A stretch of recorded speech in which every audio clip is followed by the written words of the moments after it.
அருட்பெருஞ்சோதி அருட்பெருஞ்சோதி தனிப்பெரும் கருணை அருட்பெருஞ்சோதி. எல்லா உயிர்களும் இன்புற்று வாழ்க, வள்ளல் மலரடி வாழ்க வாழ்க, கொல்லா விரதம் குவளை எல்லாம் ஓங்குக, நல்லோர் நினைத்த நலம் பெறுக, நன்றி நினைத்த எல்லோரும் வாழ்க இசைந்து. உலக மக்களே, அறிவார்ந்த அன்பர்களே, ஆண்மநேய ஒருமைப்பாடுடைய அன்பர்களே, வல்லப்பமான நம்ம கர்லிய திருவொட்பாவிலிருந்து அருட்பெருஞ்சோதி ஆண்டவருடைய திருவிளையாடல்களையும் ஆதியும் அந்தமில்லா தோன்றிய இறைவன் அருட்பெருஞ்சோதி ஆண்டவர் என்பதையும் அவர் சுயமாக தோன்றிய இறைவன் என்பதையும் இந்த சைவ சமயங்கள் எல்லாம் ஆதிசிவன் என்று பெயரிட்டு அழைத்துக் கொண்டிருக்கின்றாலே தவிர அருட்பெருஞ்சோதி ஆண்டவருடைய திருவிளையாடல்களை இதுவரும் யாரும் கூறியதில்லை. அருட்பெருஞ்சோதி ஆண்டவர் 51 ஆண்டுகள் திருவிளையாடல் செய்கிறார். அதாவது தனது மகனை ஒரு தாயின் வழியாக வருவிக்க செய்து 51 ஆண்டுகள் திருவிளையாடல் செய்து கொண்டிருக்கிறார். அந்த 51 ஆண்டுகளை 8 ஆண்டுகளாக பிரித்து தனது மகனுக்கு அருளை கொடுத்து கொண்டிருக்கிறார்.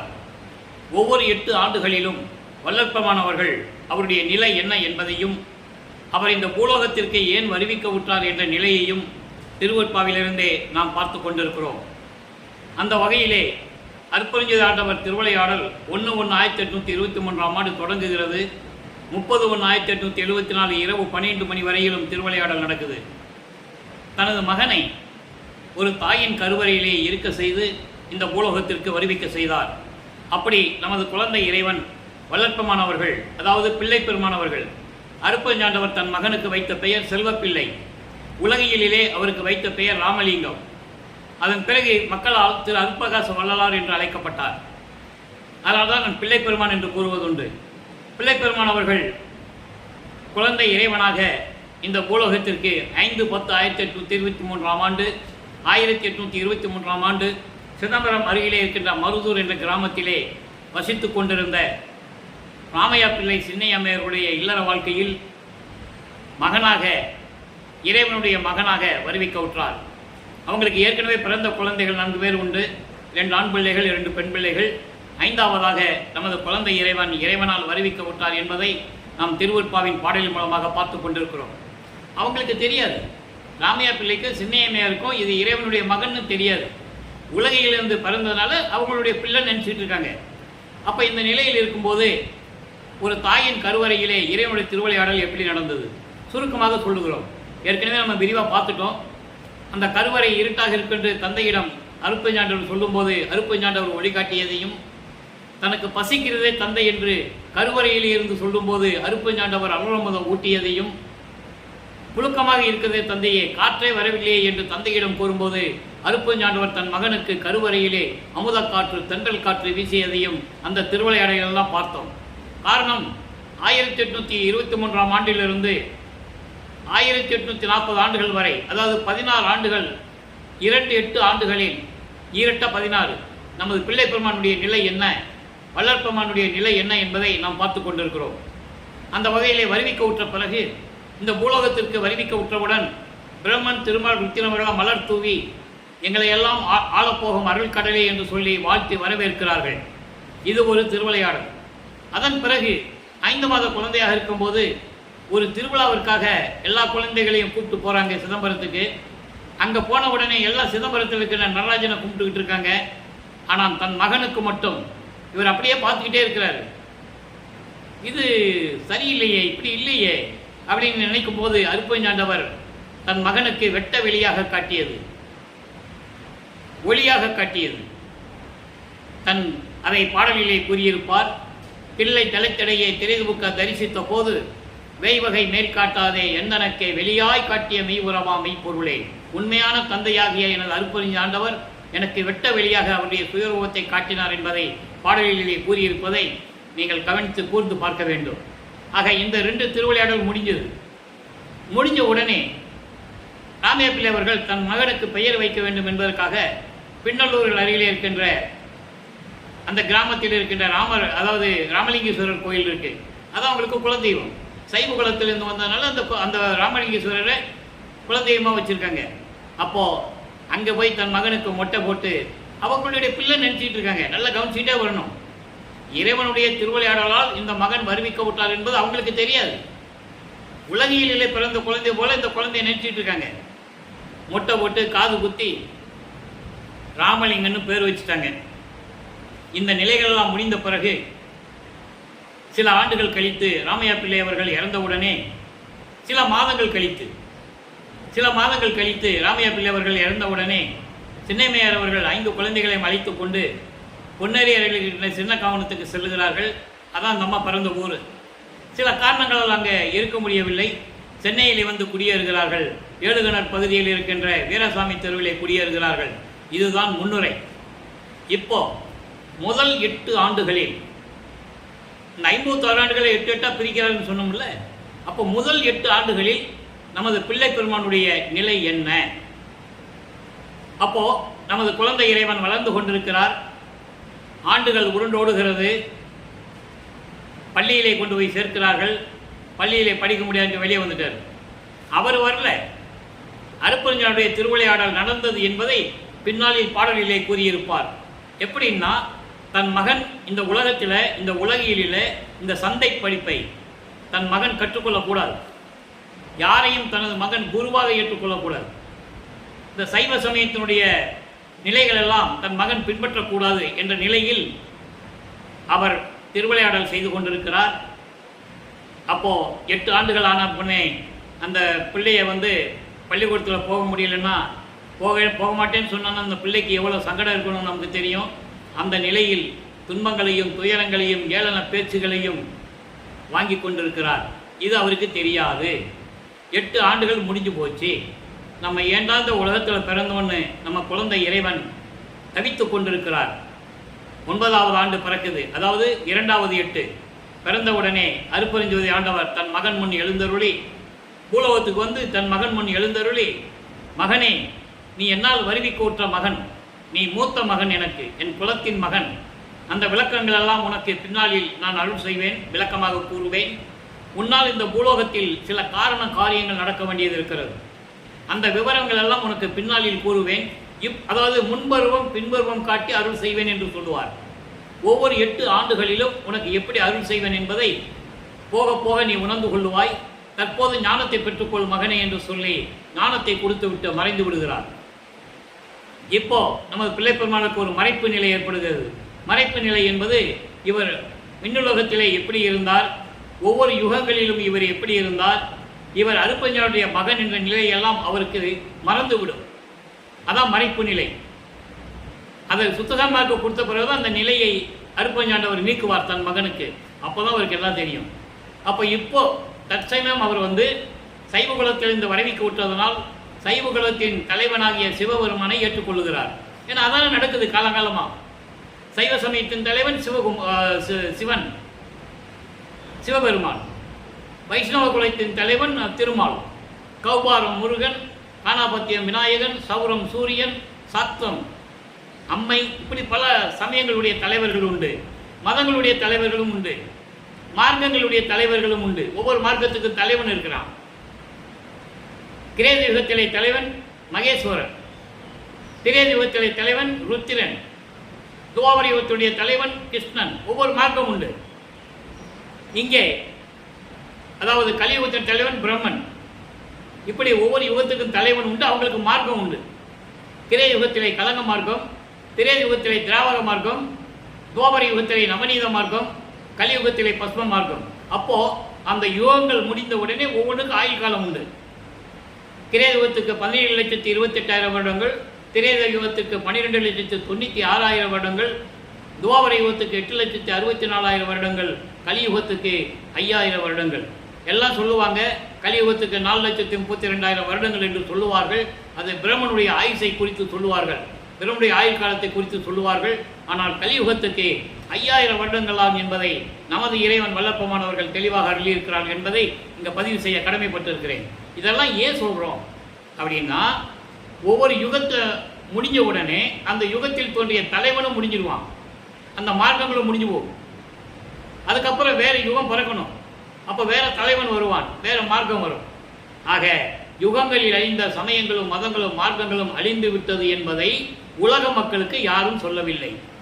இதை சொல்லுவதற்காகவும் சுத்த சன்மார்க்க காலத்தில் சுத்த சன்மார்க்கத்தை மக்களிடம் சொல்லி உலக மக்களை எல்லாம் சுத்த சன்மார்க்கத்தில் இணைத்து உலக மக்களெல்லாம் இன்புற்று வாழ வேண்டும், மரணமில்லா பெருவாழ்வில் வாழ வேண்டும், தயவும் கருணையோடு வாழ வேண்டும், உயிர் இரக்கத்தோடு வாழ வேண்டும், ஆண்மநேய ஒருமைப்பாட்டோடு வாழ வேண்டும், ஜீவகாருண்ய ஒழுக்கத்தோடு வாழ வேண்டும் என்று மக்களிடம் சொல்லி மக்களை எல்லாம் ஒன்று சேர்க்க வேண்டும் என்பதற்காகத்தான் அற்புதஞ்சோதி ஆண்டவருடைய மகனாக ஒரு தாயின் கருவறையிலே 9 மாதங்கள் 4 நாட்கள் இருந்து இந்த பூலோகத்திற்கு வருவிக்க உற்றார் நமது பிள்ளை பெருமான் அவர்கள், வள்ளல் பெருமான் அவர்கள் என்பதை நீங்கள் புரிந்து கொள்ள வேண்டும். சரி, இப்போ ஞானத்தை பெற்றாச்சு. 9வது ஆண்டில் ஆண்டாறு 3 ஆண்டிலே ஆட்கொண்ட அருள்கடலே என்று கூறுவார். தன்னை தனது தந்தை அருட்பெருஞ்சாண்டவர் ஆட்கொண்டது 9வது ஆண்டில் என்பதை தெளிவாக கூறியிருக்கிறார்கள் வள்ளல் பெருமான் அவர்கள்.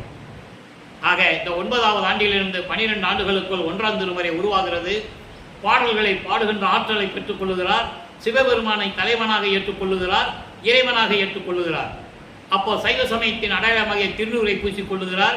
உத்தராட்ச மணியை கழுத்தில் மாட்டிக்கிறாரு.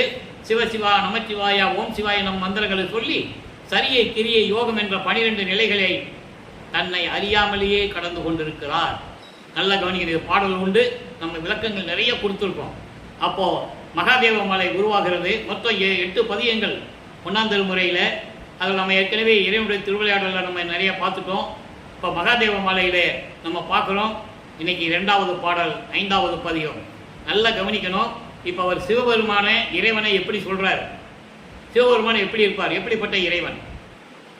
அவருக்கு மறைப்பு நிலை இருக்கிறதுனால சுத்த சன்மார்க்கம் இருக்கிறது தெரியாது, அருட்பெருஞ்சாண்டவர் இருக்கிறது தெரியாது. மறைப்பு நிலை நீங்கிய பிறகு உண்மையான இறைவன் யார், எப்படி சொல்கிறாருன்னு இன்னைக்கு நம்ம பார்க்க போகிறோம். இப்போ பாருங்க, மகாதேவ மாலை 2வது பாடல். உலகமெல்லாம் தனி நிறைந்த உண்மையாகி, சிவபெருமான சொல்றார். சைவ சமயத்தின் தலைவன் சிவபெருமான். உலகமெல்லாம் தனி நிறைந்த உண்மையாகி யோகியர்தம் அனுபவத்தின் கோப்பாய் என்றும் கலகமுறா உபசாந்த நிலை நிலையதாகி கலங்கமற்ற அருள் ஞான காட்சியாகி விலகல் உறா நிபிட ஆனந்தமாகி மீ தானத்து ஒளிர்கின்ற. மீ தானம் என்பது ஒரு அண்டர்லைன். அது நிறைய விளக்கங்கள் நம்ம ஏற்கனவே 5 ஆண்டுகளாக நான் சொல்லியிருக்கேன்.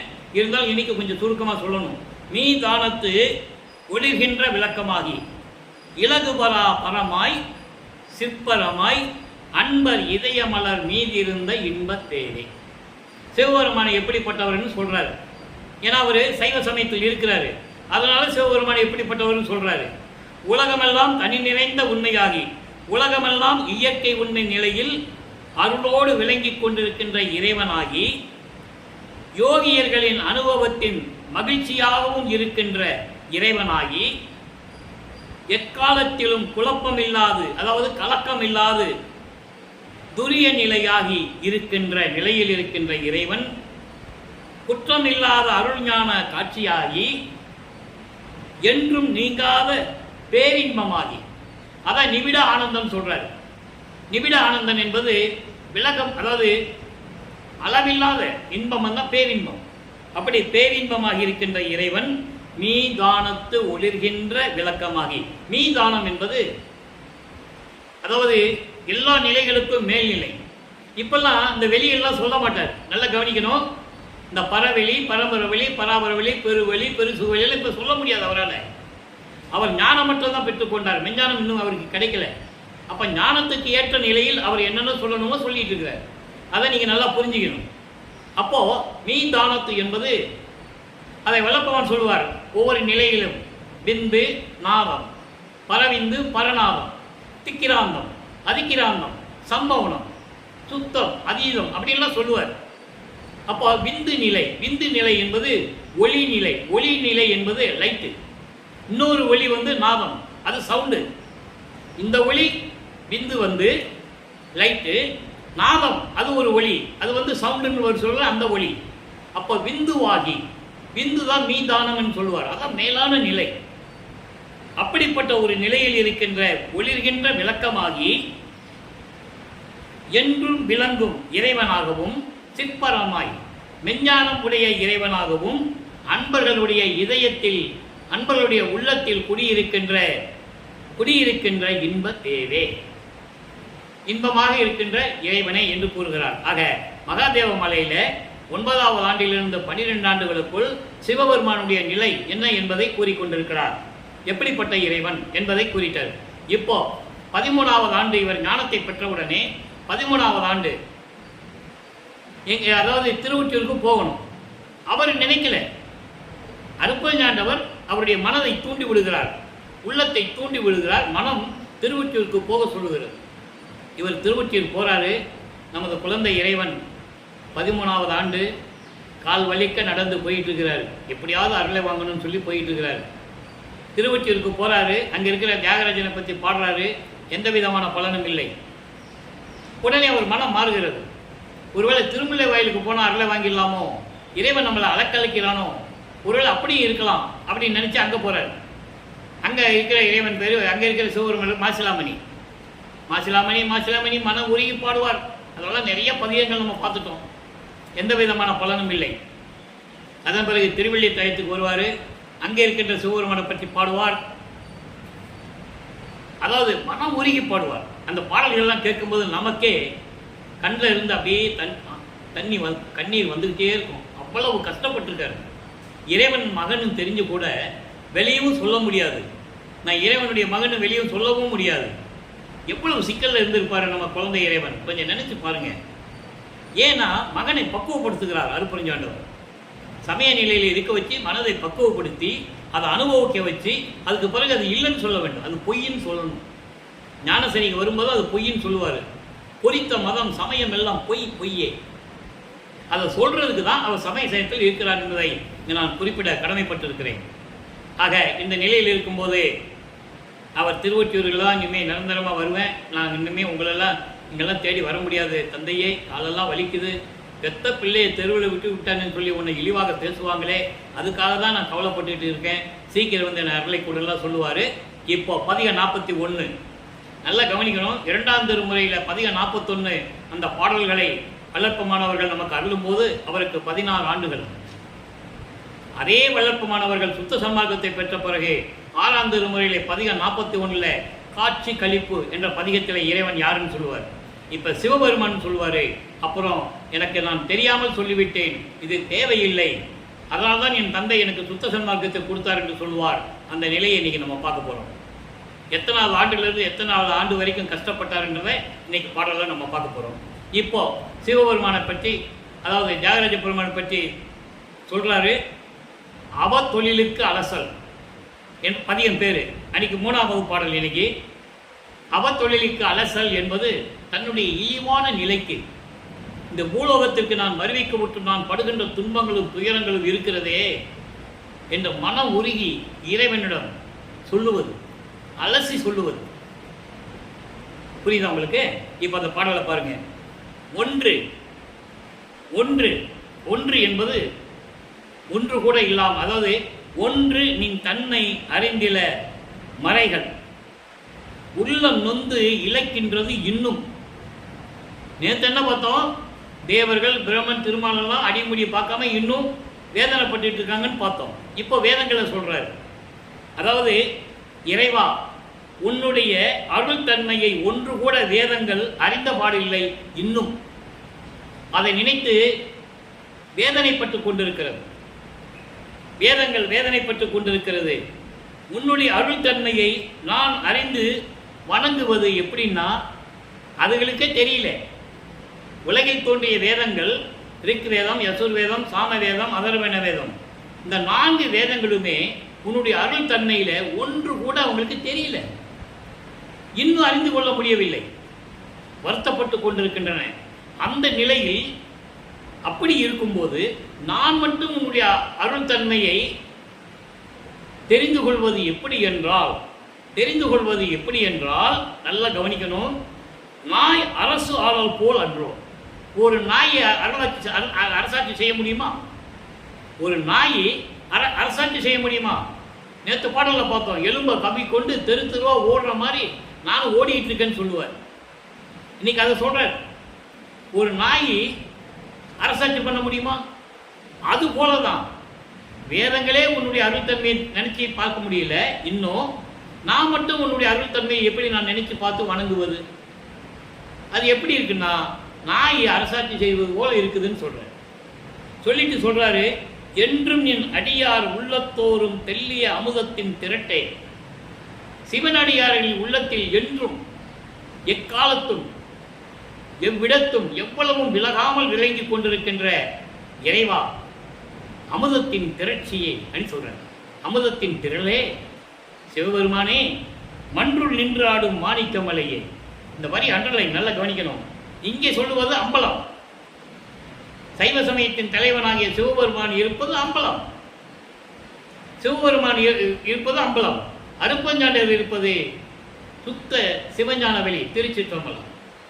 நல்லா கவனிக்கணும்.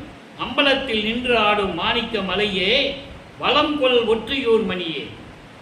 பூஞ்சோலைகளும் அழகான தென்னந்தோப்புகளும் நீர்நிலைகளும் அந்த நீர்நிலைகளிலே துள்ளி விளையாடும் மீன்களும் இப்படிப்பட்ட செழிப்பாக இருக்கின்ற திருவொற்றியூரில் இருக்கின்ற இறைவனே, விரைவில் வந்து எனக்கு அருள வேண்டும் என்று சொல்லுகிறார்.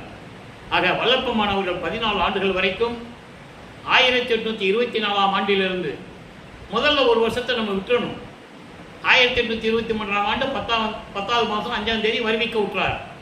அதன் பிறகு அவர் தந்தை இறக்கிறார். அப்புறம் சின்ன கவனம் போகிறாங்க. அப்புறம் சென்னைக்கு வந்துடுறாங்க.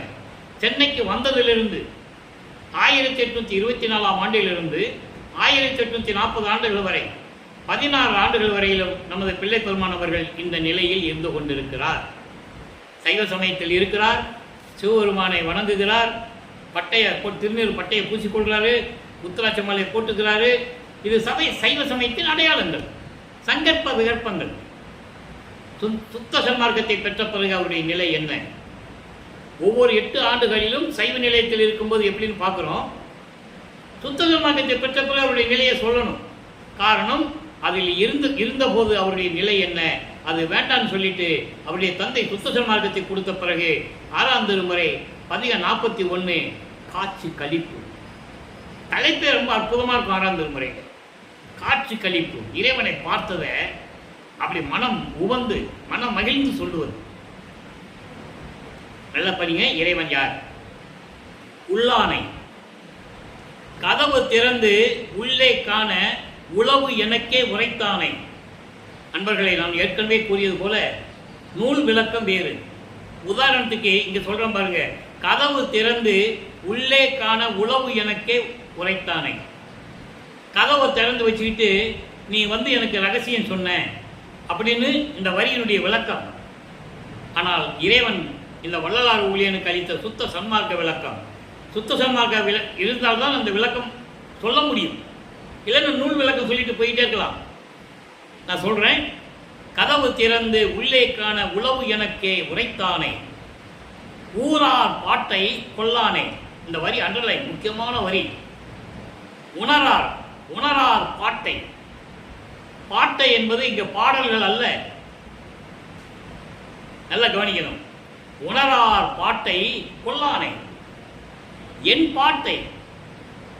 பாட்டை குறிகொண்டானே. என் பாட்டை என்பது அவர் பாடின பாடல்கள் அல்ல. அது விளக்கம் தர அற்புதமான விளக்கங்கள் இருக்கு. என் பாட்டை குறிகொண்டானை கொல்லாமை விரதமென கொண்டார் வம்மை தல்லானை.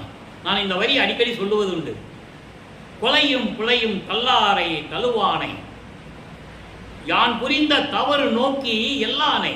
இந்த வரி அண்டர்லைன். இட தவிர்த்து இங்கு அண்டர்லைன். என்னை ஆண்ட எம்மானை கண்டு கழித்திருக்கின்றேனே. சுத்த சன்மார்க்க விளக்கம் பாருங்க. இது நூல் விளக்கம் அல்ல. இந்த பாடலுடைய வரி விளக்கம் அல்ல. என் தந்தை வல்லப்பமானவர்கள் எனக்கு அருளிய தயவாலையும் கருணையாலையும் பெற்றுக்கொண்ட சுத்த சன்மார்க்க விளக்கம். உள்ளானை, எல்லா அருளையும் கொண்ட இறைவன், என் உள்ளத்தில் உள்ள இறைவன் அருப்பெருஞ்சோதி ஆண்டவர். இறைவன் எப்படிப்பட்டவர் சொல்றாரு? சைவ சமயத்தில் இருக்கிற வரைக்கும் சிவபெருமானை எப்படி சொன்னாரு? தினமும் பார்த்துட்டு இருக்கோம். அப்போ சுத்த சன்மார்க்கத்தை பெற்ற பிறகு உண்மையான இறைவன், ஆதி அந்தமில்லா தோன்றிய இறைவன், சுயமாக தோன்றிய இறைவன், இயற்கை உண்மையின் விளக்க கடவுள். கதவு திறந்து உள்ளே காண உளவு எனக்கே உரைத்தானே. சுத்த சன்மார்க்கம் என்னும் விளக்கத்தை எனக்கு கொடுத்து, சுத்த சன்மார்க்கம் என்ற வீட்டிலே இருக்கின்ற கதவை திறந்து சுத்த சன்மார்க்கத்தை எனக்கு கொடுத்து, பிரபஞ்சத்தின் உண்மைகள் எல்லாம் அறிய எனக்கு அந்த ரகசியத்தை சொன்ன இறைவனை. அதான் உளவுன்னு சொல்ற. கதவு திறந்து உள்ளே காண, அதான் சொல்வார் ஜீவகாருண்ய ஒழுக்கமே கடவுள் வழிபாடு, மோட்ச வீட்டின் திறவுகோல்னு சொல்லுவார். மோட்ச வீட்டின் திறவுகோல், அந்த திறவுகோல் என்னது? சுத்த சன்மார்க்கம், ஜீவகாருண்யம், கடவுள் வழிபாடு. அப்போ ஜீவகாருண்யம் பண்ணால் மோட்ச வீட்டுக்கு போகணும். அப்போ அந்த வீடு பூட்டி இருக்கும். அப்போ மோட்ச வீட்டை திறக்கணும். அப்போ அதுக்கு ஒரு சாவி வேணும், திறவுகோல் வேணும். அந்த திறவுகோல் என்ன? சுத்த சன்மார்க்கம். அதுக்குரிய விளக்கம் என்னவென்றால், சுத்த சன்மார்க்கத்தில் இருந்து கொண்டுதான் ஜீவகாருண்யம் செய்ய வேண்டும். அதான் அதனுடைய விளக்கம். அந்த திறவுகோல், அதான் சொல்றாரு, அந்த வீட்டினுடைய திறவுகோல் சுத்த சன்மார்க்கம். அப்படி அந்த சுத்த சன்மார்க்கத்தை பெற்ற பிறகு நான் கதவை திறந்து உள்ளே சென்றேன். கதவு திறந்து எங்க போனாரு? பிரபஞ்சத்தின் உண்மைகளை, பிரபஞ்சத்தின் ரகசியங்களை எனக்கு விளக்கி சொன்ன இறைவனை. அதான் அந்த வரிக்களம், அதான் அந்த வரிக்கு விளக்கம். எத்தனையோ விளக்கங்கள் யாராவது கொடுத்துருக்கலாம், நம்ம இல்லைன்னு சொல்ல முடியாது. அந்த விளக்கத்துக்குள்ள நம்ம போக வேண்டாம். இறைவன் என்ன விளக்கம் கொடுக்கிறார்? சுத்த சன்மார்க்க விளக்கம், அதான் நமக்கு முக்கியம். கதவு திறந்து உள்ளே காண உளவு எனக்கு உரைத்தானே. என்ன உளவு? மகனே, சுத்த சன்மார்க்கத்தை பெற்றுக்கொண்டாய், அதன் பிறகு உனக்கு சாகா கல்வி கிடைத்துவிடும். சாகா கல்வி, மரணமில்லா பெருவாழ்வு, ஏமசித்தி கிடைத்துவிடும். தத்துவங்களை நீ கடந்து விடுவாய், தத்துவங்களை நிகரம் செய்து விடுவாய். கடவுள் நிலை அறிந்து அம்மையமாகக்கூடிய நிலை உனக்கு கிடைக்கும். இதெல்லாம் ரகசியங்கள், பிரபஞ்சத்தின் ரகசியங்கள். இப்படியெல்லாம் என்னுடைய ரகசியங்களை, பிரபஞ்சத்தின் ரகசியங்களை எனக்கு விளக்கி கூறிய இறைவனை, அருட்பெருஞ்சோதி ஆண்டவரை, ஊரார் பாட்டை கொல்லானை. உணரார் பாட்டை, உணரார் பாட்டை என்பது, உணரார் என்பது அருட்பெருஞ்சோதி ஆண்டவரை பற்றி உணராதவர்கள், அருட்பெருஞ்சோதி ஆண்டவரை பற்றி தெரியாதவர்கள், சுத்த சன்மார்க்க நெறிகளை பின்பற்றாதவர்கள். பாட்டை, பாட்டை என்பது அவருடைய துயரங்களையும் துன்பங்களையும் விளக்க மாட்டார், ஏற்றுக்கொள்ள மாட்டார். பாட்டை கொல்லானை. இந்த பாட்டை என்ற வார்த்தைக்கு இன்னொரு பாடல் விளக்க நான் தர எனக்கு கடமை இருக்கிறது. அதில் தெளிவாக சொல்லுவார். உணரார் பாட்டை கொல்லானை. அருட்பெருஞ்சோதி ஆண்டவருடைய நிலையை உணராதவர்கள், சுத்த சன்மார்க்க நெறியை பின்பற்றாதவர்களுடைய துன்பங்களையும் துயரங்களையும் ஏற்றுக்கொள்ள மாட்டான் இறைவன். அவங்க அதெல்லாம் நீக்க மாட்டார். அப்படிப்பட்ட இறைவன் அடுத்து சொல்வார் பாருங்க, என் பாட்டை குறிகொண்டானே. எனது துன்பங்களையும் துயரங்களையும் எல்லாம் மனதில் ஏற்றுக்கொண்டு மன்னித்து என்னை ஆண்டு கொண்ட இறைவனை, குறிகொண்டானை. அடுத்து சொல்றார் பாருங்க, கொல்லாமை விரதம், கொல்லாமை விரதம் என கொண்டார் தம்மை கல்லானை. நான் எந்த உயிரையும் கொல்ல மாட்டேன், சுத்த சன்மார்க்கத்தில் இருந்து கொண்டிருக்கிறேன், நான் எந்த உயிரையும் கொல்ல மாட்டேன் என்று விரதம் எடுக்க வேண்டும். அப்படி விரதம் எடுத்தவர்களை இறைவன் தள்ளிவிட மாட்டான், அணைத்துக் கொள்ளுவான், அருளை கொடுப்பான். அதே நேரத்தில் கொலையும் புலையும் தள்ளாரை, இந்த உயிர்களை கொலை செய்வது, அப்போ அந்த நாறுகின்ற துர்நாற்றம் பிடித்த அந்த உடம்பை எடுத்து தன் உடம்புக்கு உணவாக்கி எடுத்துக் கொள்ளுவது புலை, அசைவம் சாப்பிடுவது, இதெல்லாம் சாப்பிட்டவர்களை, இதெல்லாம் விளக்கியவர்களை, விளக்காதவர்களை, கொலையும் புலையும் தள்ளாரை, இதெல்லாம் விளக்காதவர்களை தழுவானை. இறைவன் தழுவி கொள்ள மாட்டான், இறைவன் அணைத்துக் கொள்ள மாட்டான், இறைவன் அருளை கொடுக்க மாட்டான். ஆக கொல்லாம் விரதம் என கொண்டார் தம்மை. எந்த உயிரையும் கொல்ல மாட்டேன் என்று விரதம் எடுக்கிறான், சபதம் எடுக்கிறான், அவனை இறைவன் அணைத்துக் கொள்வான். கொலையும் புலையும் தள்ளாரை, அதை ரெண்டையும் விடாதவர்களை தழுவானை, அருளை கொடுக்க மாட்டார். அப்படிப்பட்ட இறைவன் யான் புரிந்த தவறு நோக்கி எல்லானை. இவர் என்ன தவறு செய்தாரு? நான் இந்த விளக்கம் நிறைய கொடுத்ததுண்டு, நான் சுருக்கமா சொல்றேன். இன்னைக்கு என்ன தவறு செய்தார், என்ன குறை கண்டார் அவர் மீது? இவர் அறியாமலேயே சென்னையிலே 32 ஆண்டுகள் இருந்த காலகட்டங்களில், 32 ஆண்டுகள் இருந்த காலகட்டங்களில், அதாவது 4-8 வரைக்கும், 4-8 32 ஆண்டுகள் வரைக்கும் சைவ சமயத்தை பின்பற்றி கொண்டு சிவபெருமானை வழிபட்டுக் கொண்டு சைவ சமயத்தின் அடையாளங்களாகிய திருநூறை பூசிக்கொண்டும் மந்திரங்களை சொல்லிக்கொண்டும் நமச்சிவாய சிவாய நம சொல்லிக்கொண்டும் இருந்தேன். எனக்கு தெரியாது, அறியாமல் நான் இருந்து விட்டேன். அற்ப அறிவாக இருந்தது நான் இருந்து விட்டேன். அந்த தவறுகளை எல்லாம் மனதில் வைக்காமல் என்னை ஏற்றுக்கொண்டு மன்னித்து என்னை விட்டு விலகாத இறைவனை, எல்லாரை என்னை விட்டு விலகாத இறைவனை அடுத்து சொல்றார் பாருங்க, இடர் தவிர்த்து இங்கு என்னை ஆண்ட எம்மானை கண்டு கழித்திருக்கின்றேனே. இடர் தவித்து, அவன் என் பாட்டை என்று சொல்லுகிறார். என் பாட்டை, என் பாடு.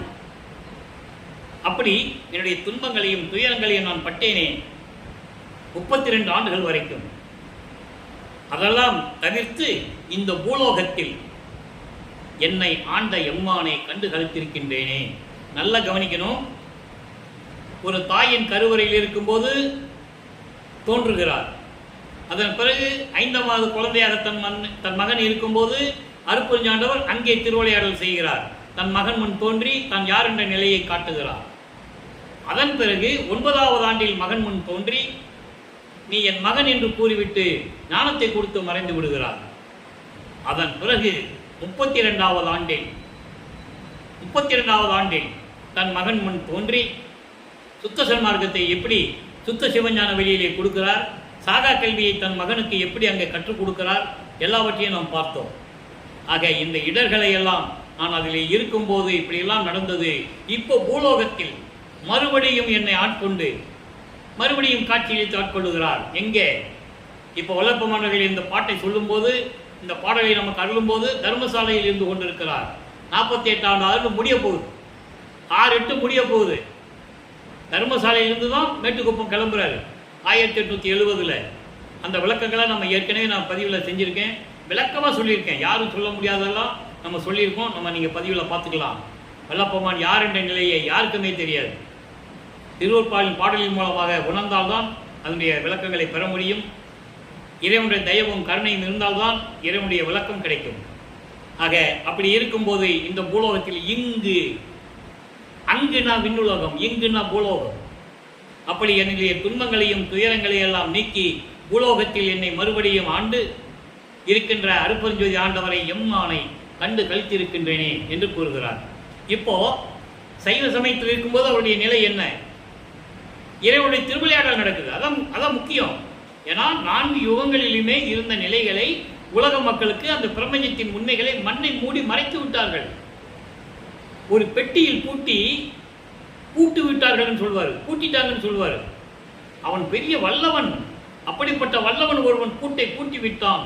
நான் அந்த பூட்டை உடைத்து உண்மைகளை கூறுவதற்காகத்தான் நான் பூலோகத்தில் வருவிக்க விட்டேன் என்று கூறுவார். அதுக்கான ஆதாரங்கள் திருவருட்பாவில் உண்டு. அப்படி இருக்கும்போது இப்போ என் பாட்டை குறி கொண்டானே என்று சொல்றாங்களே. இப்போ சொல்றாரு என்ன பாட்டை? 112வது பதிகம் மெய்யர்கள் வியப்புல 78வது பாடல். நான் ஏற்கனவே சொல்லியிருக்கிறேன் நண்பர்களே. சைவ சமயத்தில் இருக்கும்போது அவர் அருளிய 5 திருமுறைகளும் 5வது திருமுறை எல்லாமே முருகனை பற்றி பாடியது. அதில் பெரிய ஒரு அர்த்தங்களோ உலகத்தினுடைய பிரபஞ்சங்களோ அதில் இல்லை, உண்மைகளோ இல்லை. 4 திருமுறைகள். அந்த நிலையில் இருக்கும்போது இவருடைய துன்பங்கள் எப்படி இருந்தது என்பதை இங்கே கூறுகிறார். பாருங்க, நான் ஏற்கனவே கூறியிருக்கிறேன். 9வது ஆண்டில் இறைவன் தோன்றி நீ என் மகன் என்று சொல்லிவிட்ட பிறகு 12 ஆண்டுகளுக்குள் என்ன நிலை இருந்தது? அந்த 12 ஆண்டுகள் வரைக்கும் அவர் இருந்த இடத்துல இருந்து கொண்டே சிவபெருமானை வழிபடுகிறார், எங்கேயும் போகலை.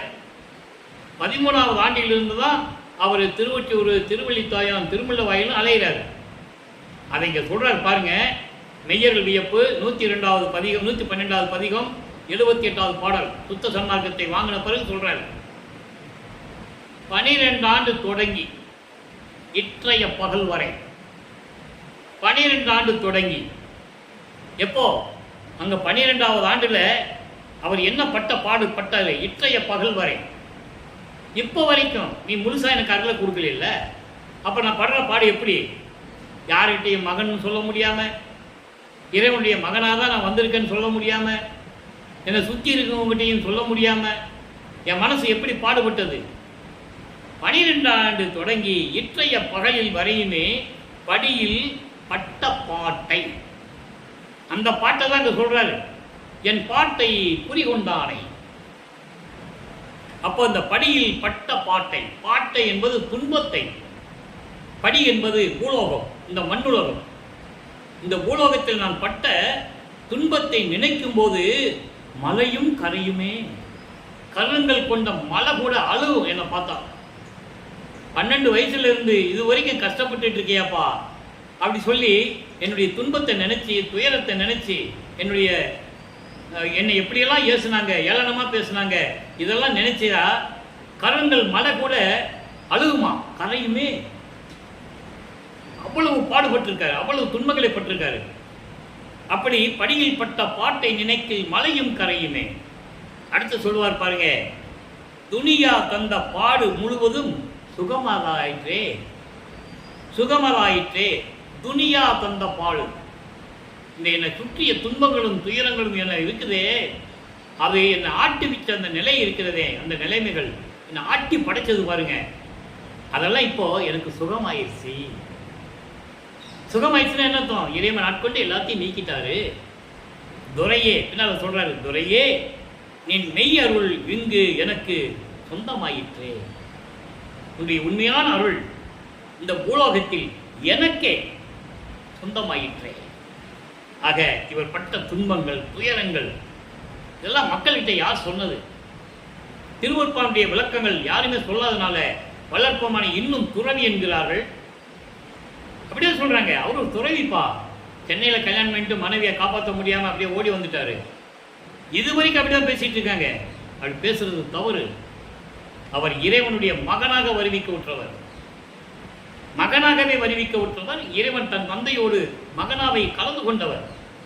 எங்கே? சித்திவளாகத்தில் அதாவது தான் பிரிந்த சக்தியோடு, அந்த சக்தியை தான் 51 வருஷம் உலாவ விடுறாரு உலோகத்தில். சுத்த சன்மார்க்கத்தை உலக மக்களுக்கு சொல்லணுங்கிறதுக்காக, பசியின் கொடுமையை சொல்லணுங்கிறதுக்காக, உயிர் இரக்கத்தை, எந்த உயிரையும் கொல்லக்கூடாது, உயிர் நேயம் வேண்டும், ஆண்மை நேய ஒருமைப்பாடு வேண்டும், ஜீவகானிய ஒழுக்கத்தில் இருக்க வேண்டும், இந்திரிய ஒழுக்கம், கர்ண ஒழுக்கம், ஜீவ ஒழுக்கம், ஆன்ம ஒழுக்கம் என்ற 4 ஒழுக்கங்களையும் முடிந்தளவு நாம் கடைபிடிக்க வேண்டும். இந்த நிலையை கூறுவதற்காகத்தான் நான் வருவிக்க விட்டேன் என்று கூறுகிறார். ஆகையால் இவர் சைவ சமயத்தில் இருக்கும்போது பட்ட துன்பங்கள் 12 ஆண்டு தொடங்கி இற்றைய பகல் வரை, இன்னைக்கு பகல் வரைக்கும் இந்த பூலோகத்தில் நான் பட்ட துன்பங்களை நினைச்சா கருங்கள் கூட, மழை கூட எனக்கு அழுகும். இவ்வளவு துன்பங்கள் பட்டிருக்கானே சொல்லி அழுகும். ஆக இப்படியெல்லாம் இருக்கின்ற இறைவனை நாம் வணங்க வேண்டும், சுத்த சன்மார்க்கத்தில் சேர்க்க வேண்டும். ஏன்னா ஏன் சுத்த சன்மார்க்கத்துக்கு வர சொல்றாரு? நீ சைவ சமயத்திலிருந்து அற்புதஞ்சாண்டர் கும்பிடுன்னு அவர் சொல்லலை, அது முடியாத காரியம். சைவ சமயத்தில் இருக்கின்றவர்களுக்கு ஜீவகாரிய ஒழுக்கம் என்னன்னு தெரியாது, உயிர் இறக்கம் தெரியாது, ஆண்மனைய ஒருமைப்பாடு தெரியாது, எப்படி வேணாலும் சாப்பிடுவாங்க, எப்படி வேணாலும் வாழ்ந்துருவாங்க.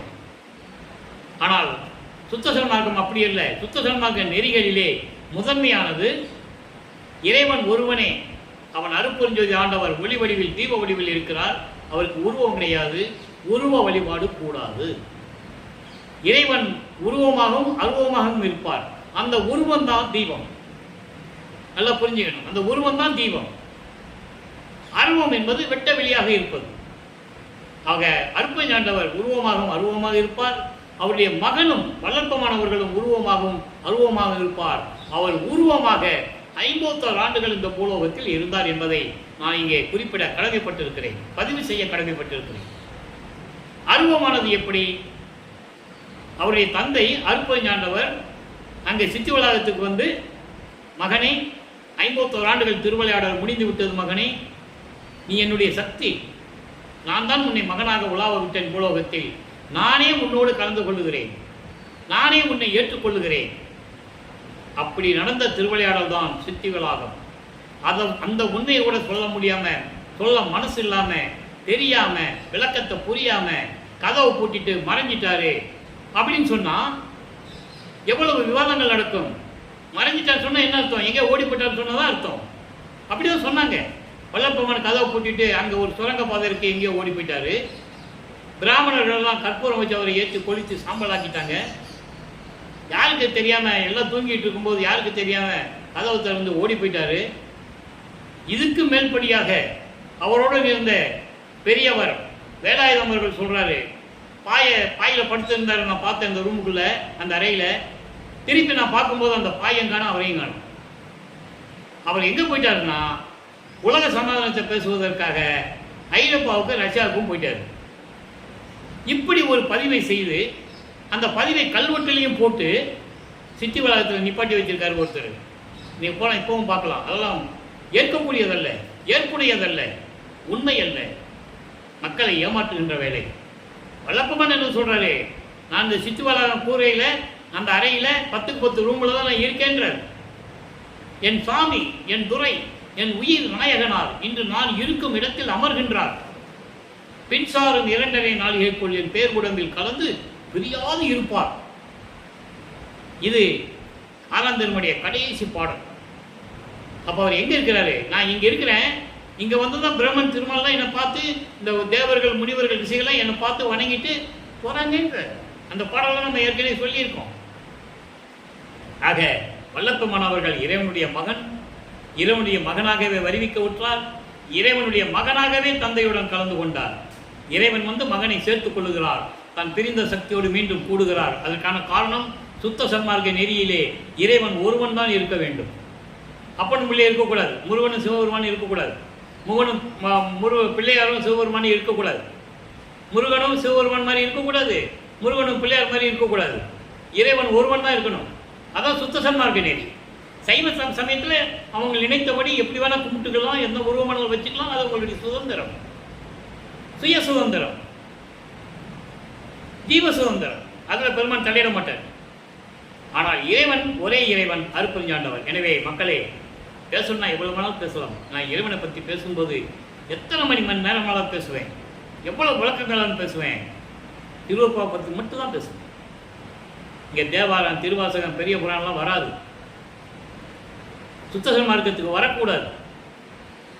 எனவே மக்களே, இதெல்லாம் புரிந்து கொண்டு அருட்பெருஞ்சோதி ஆண்டவரை வணங்கி, தீப வடிவில் இருக்கின்ற அருட்பெருஞ்சாண்டவரை வணங்கி, அருட்பெருஞ்சோதி அருட்பெருஞ்சோதி தனிப்பெருங்கலை அருட்பெருஞ்சாண்ட மகாமந்திரத்தை சொல்லி இறைவனுடைய அருளையும் செல்வங்களையெல்லாம் பெற்று நீங்கள் இந்த வையகத்திலே வாழ்வாங்கு வாழ வேண்டும். மரணமில்லா பெருவாழ்வில் நீங்கள் இருக்க வேண்டும். பிறவி துன்பத்தை நீக்க வேண்டும். தேவையில்லை இனிமே நமக்கு. அதனால தான் சுத்த சன்மார்க்கத்துக்கு கூப்பிடுறாரு வல்லற்பெருமானவர்கள். எனவே இறைவன் அருளை பெற்றுக்கொண்டு இந்த வையகத்திலே நீங்கள் நீடூழி வாழ்ந்து வாழ வேண்டும் என்று தயவோடையும் கருணையோடையும் எனது தந்தை வல்லற்பெருமானுடைய ஆசையை பெற்ற வள்ளலார் ஊழியன் என்ற அடிப்படையில் நான் உங்களையெல்லாம் வாழ்த்தி வணங்கி விடைபெறுகிறேன். நன்றி, வணக்கம். அருட்பெருஞ்சோதி அருட்பெருஞ்சோதி தனிப்பெருங்கருணை அருட்பெருஞ்சோதி. இறைவனுடைய திருவிளையாடல்களும் அருட்பெருஞ்சோதி ஆண்டவருடைய மகன்தான் வல்லற்பெருமான் என்ற நிலைகளும் பாடல்களின் மூலமாக உண்மை நிலையை விளக்கிக் கொண்டிருக்கிறேன்.